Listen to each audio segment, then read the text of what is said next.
Hello guys! So gagawa ako ng papaya soap. And then yung main ingredients nito ay papaya. Then yan, hiniwa ko na. Tapos kinuha ko na yung mga buto para malinis tignan. So, and then nilagay ko na ito sa blender.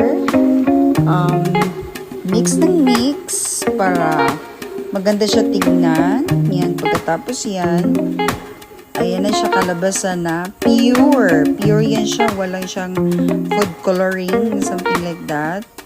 And then, habang inukay-ukay ko yan, parang napapalaway ako. And then, ito naman, yung base soap. Ayan, inihiwa-hiwa ko yan into cubes para maganda tignan. And then, after that, pagkatapos ko yan, nagpa-boil na ako ng water. Ilagay ko na yan sa isang kaldero. And then, minimix-mix ko yun dyan. Kaya nahihirapan pa ako dyan kasi matigas eh. Ayan. So, mix lang yung mix. Mix lang yung mix. Tapos, and then after that, pagkatapos yung in-mix ng mix, ayan. Mix lang yung mix.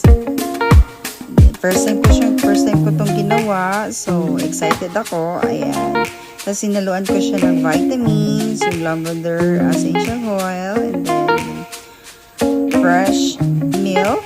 And then, pagkatapos yan, and then, ilagay ko na yung papaya. Ayan.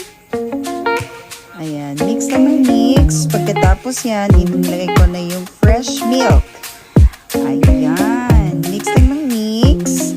And then, after that, ilagay ko ng 10 pieces na vitamin E. Ayan.